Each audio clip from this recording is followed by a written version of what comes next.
Hello, welcome back to my channel. Welcome to episode question mark. Welcome to Battle of the Booktubers. I am reading from Booktuber I this week. If you're unfamiliar, Battle of the Booktubers is a really fun community-based thing that Danny has put together. Everyone will be linked down in the description below, but it's groups of 4 booktube members in the community that are recommending each other books in hopes of getting the title of being the best recommender on booktube. Do I think that's me? Maybe. I'm not bad. I do my research. I don't know. But this week is a little bit out of my comfort zone, a little bit different for me. So I am reading from Booktuber I, who I have a sneaking suspicion would be Jolene, simply because she likes historical fiction, and guess what I've been recommended? A whole lot of historical fiction, which is not typically my jam. It's not a genre that I would gravitate towards, pick up very often, let alone know how to review. So this will definitely be interesting. In this I'll be reading The Bluest Eye by Toni Morrison and Briar Rose by Jan Yolen. I hope that's correct. I'm sorry if it's not. I actually own Briar Rose. I bought it in high school when I thought that like reading historical fiction, especially about World War II, was like cool and made me like a cool reader that like was trustworthy and honest. I've since left that like elitist take of my reading now that I just like read fairy porn for fun. So this will definitely be an interesting vlog because I know Briar Rose is like a Holocaust tale, which is heavy. Historical fiction is often a little bit more dense and heavy than I'm typically trying to read. I like to read for entertainment nowadays, especially. I want to just have fun, be scared, have fun, see magic, cool stuff. So this is very out of my comfort zone, and I'm nervous. I'm definitely a little nervous. So yeah, I'm gonna try and knock these out as fast as I can, just because time crunches and procrastination at the finest. But that's where we're at. Welcome to the vlog.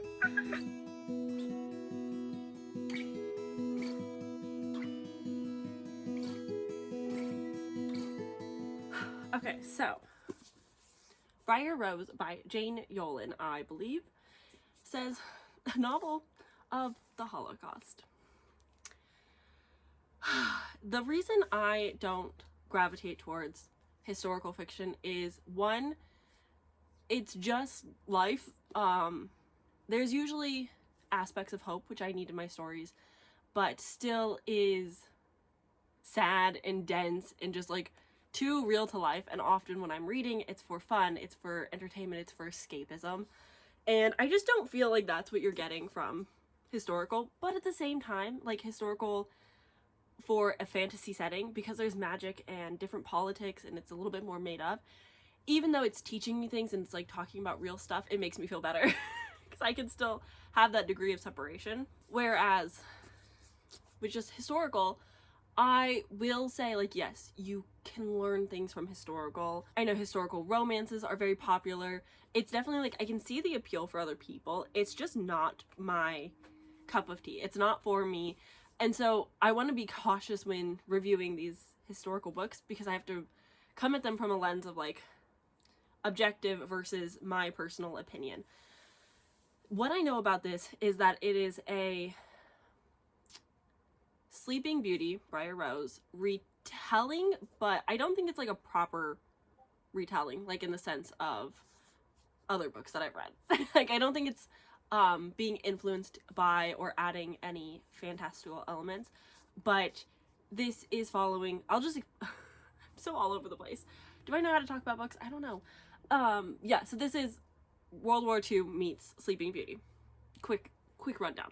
What this really is about is we are following a girl named Becca, who all of her life has been told the changed story of Briar Rose from her grandmother, Gemma. And Gemma is dying. She's dead. She's gone. Old age has taken her. But Gemma has always told this story, and on her like deathbed was like, I am Briar Rose. And so Becca, journalist, young girl, I think this is set in the 90s, I think. Becca in the future, her granddaughter, Gemma's granddaughter, so I think 90s is correct. Becca wants to learn more about this story. She wants to go find the castle and the prince of the story. And this says, in the heat of summer of 1942, deep in a forest in the heart of Poland, Briar Rose arrives at a castle that has fallen into the hands of the evil army. Ever since she was a child, Rebecca has always been enchanted by her grandmother's Gemma's story of Briar Rose. Becca would have sworn the stories were made up, but on her deathbed, Gemma extracts from Becca a promise to fulfill 3 impossible quests: find the castle, find the prince, and find the spellmaker. Her vow sends Becca on a remarkable journey to uncover the truth of Gemma's astonishing claim, I am Briar Rose.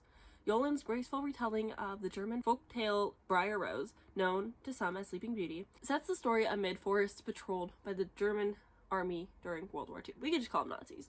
We could just say it. So yeah, that's what this is about. Heavy stuff.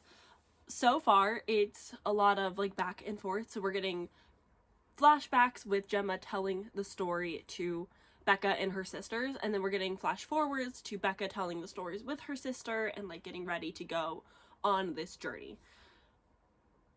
That's what I know so far. I will read more. It's luckily like it's pretty short.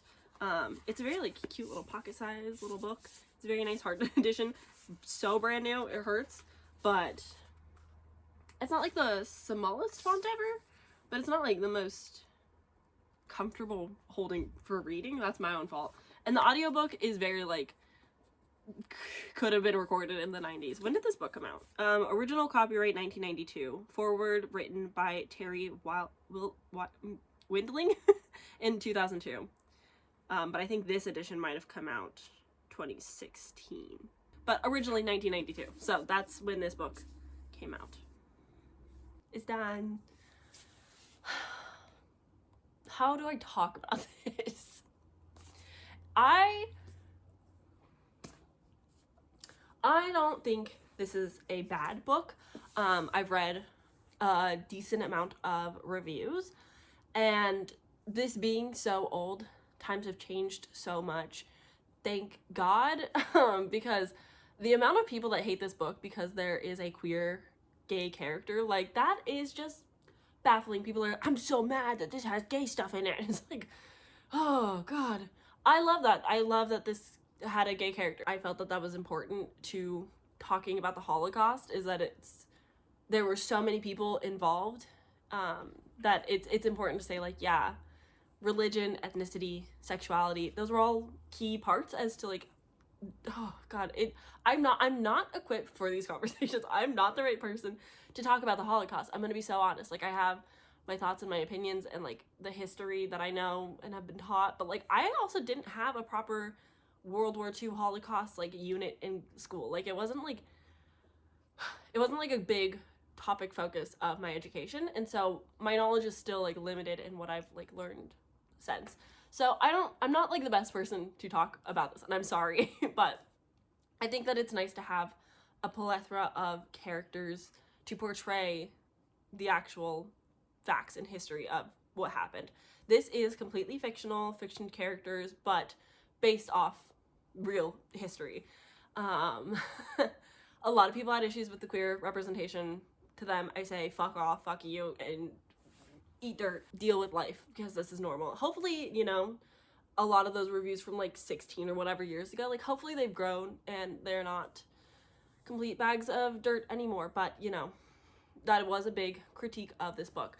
Also, this book I've seen be talked about that it is middle grade or young adult, and I don't feel like that's, maybe older young adult is fine, but you know, she's 23.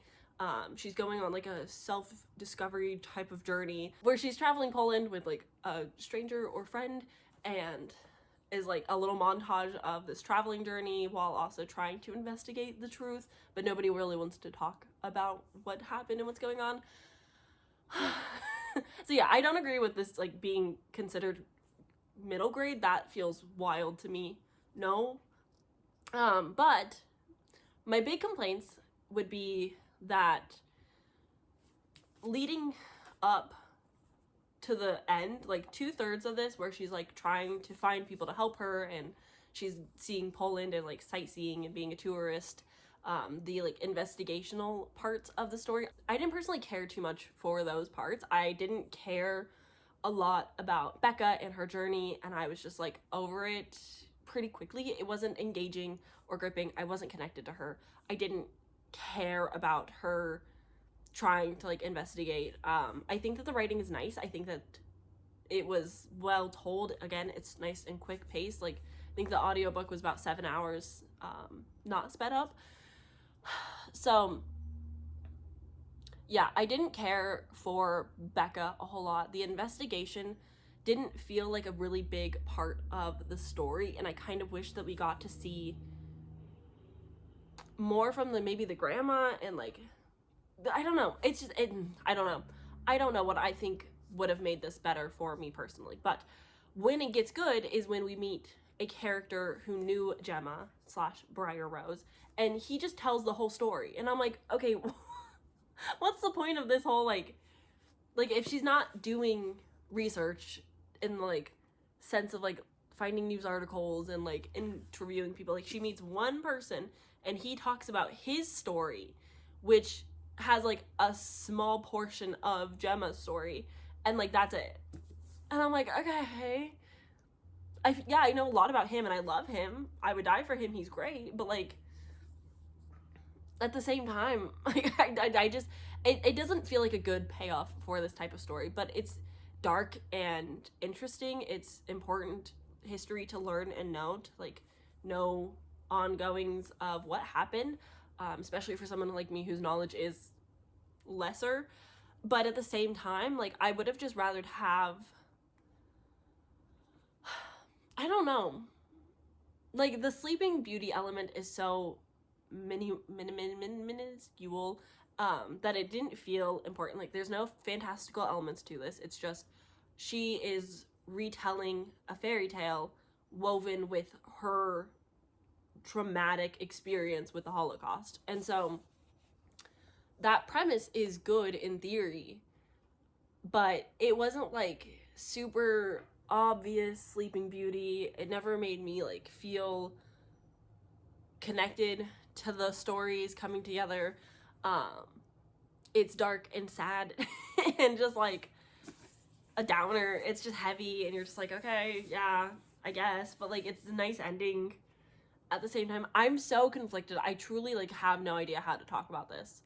I don't even know how to rate this because like it's just so out of my comfort zone, out of my wheelhouse. I don't know what to do, but I'm gonna give it like 3 stars. Like, it's a good book, but I don't think it's perfect by any means. I definitely think, you know, kudos to the author for writing in a queer character being like a main character. I also like there's like a lesbian friend, like an openly lesbian friend that people were mad about, and I'm just like, y'all need to chill, get a hobby. Ugh. But anywho, I think that it was great for the author to include that and that be a part of the story. I think that's good. I think I've said what I needed to say. I don't want to keep repeating myself trying to like come up with the right words. This is just one of those books that's like difficult for me to know how to review and talk about. I'm sorry, but I am trying. But yeah, I think 3 stars is gonna be my final rating for this book. And I'm glad that I read it. Will I keep it on my shelves forever? Probably not. I'll probably pass it along and pray that it doesn't end up in the YA section of my Goodwill. So yes, but I'm glad that I finally read it. I've had it literally since high school and I'm now 25, so it needed to be read eventually. And I'm glad that I did. I'm glad I could say I read it. It's just so heavy. It's so heavy. It's so heavy. All right, now I get to go read The Bluest Eye, which is also heavy. Woo! Let's go.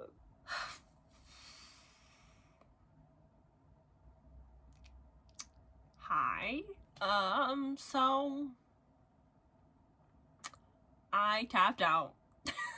I had to quit. I had to walk away from The Bluest Eye by Toni Morrison. I just couldn't. There are very few triggers that I have when it comes to reading. I'm pretty open to whatever. I'm willing to give everything a try. I usually am not the type of person to DNF or quit. I actually hate DNFing books. I am a weird completionist, and it makes me feel bad giving up on somebody's work, especially someone's work who won like a Nobel Peace Prize and is like revered as a modern classic, like Black American classic, a banned book from schools, and I like kind of get it. And I'm not even like for book banning, but like yeah, I had to stop. I don't have a lot of triggers. One of them that I do have, especially when my mental health is maybe struggling, or I'm going through a lot, or I'm overwhelmed, or whatever the case could be, hit or miss, but based on the reviews, it makes sense that this was a hit. And on page explicit graphic sexual assault does not typically go well for me, especially in an instance like this. I really don't know how I'm going to talk about this, and I want to like have the discussions and explain my thoughts and stuff, open the discussion. I know this is a really tough one because, again, like, this is considered a classic. People love this book. So many of my fellow booktubers have given this 5 stars, and God bless Daphne for being there for me when I needed to just talk about this book and get through it with her. In this, we are following a little girl, a little girl, I believe, in the South, and we're not really privy to her perspective. We are seeing her life from the eyes of those around her, like neighbors, dads, priests, things of the sort. And unfortunately, this book is just sad and dark, and I understand the themes and decisions with wanting to write about trauma and things that are real and can happen to people. And I get that, but at the same time, I had nothing hopeful to latch onto. This book was just sad after sad after sad, heartbreak after heartbreak. And then once you see how absolutely graphic the child essay is in this book, it turns your stomach in a way that you shouldn't have to experience when reading a book. If you can sit through it and read it, then kudos to you.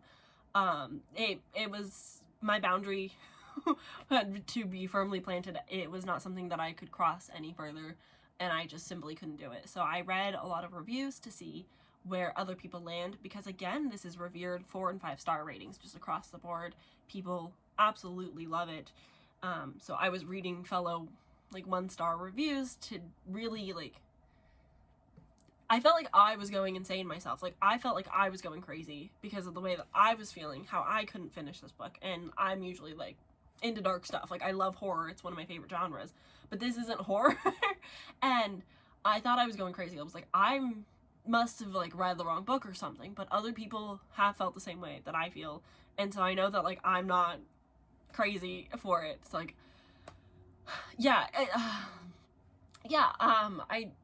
I think that Toni Morrison writes really beautiful prose. I think that the writing was good,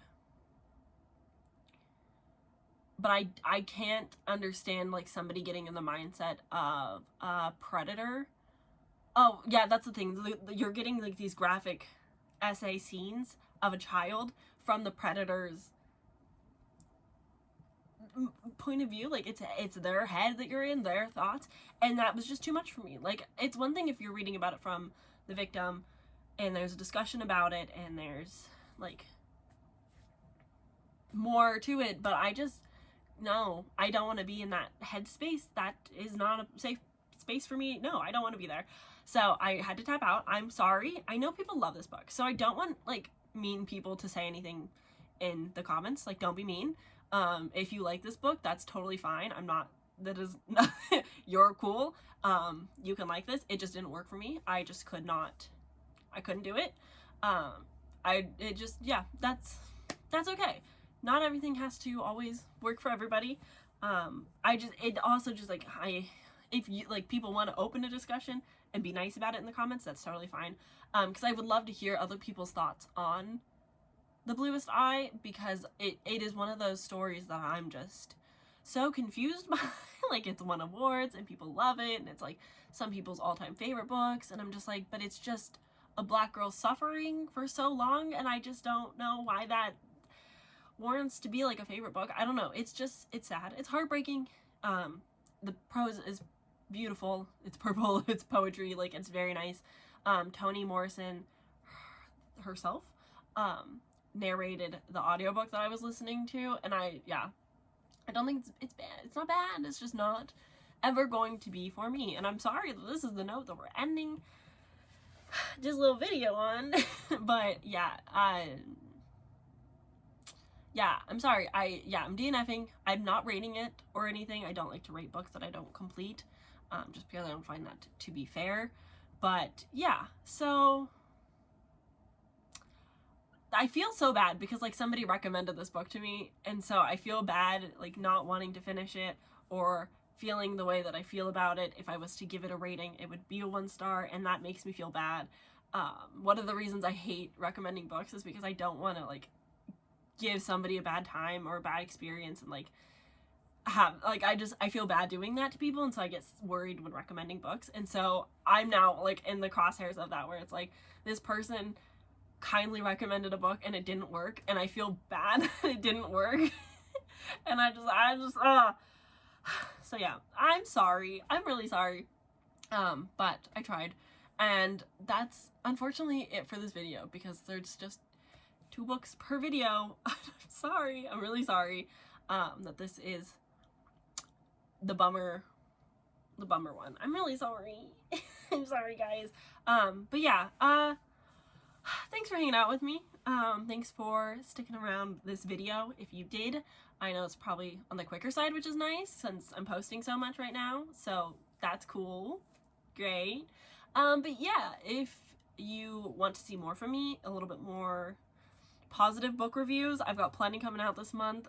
It is Booktober for me. I'm posting every single day, so you guys are more than welcome to stick around and hang out. There's a lot of videos to watch, a lot of fun things happening. So yeah, I'm gonna go decompress again. And I will see you guys tomorrow for a very different video.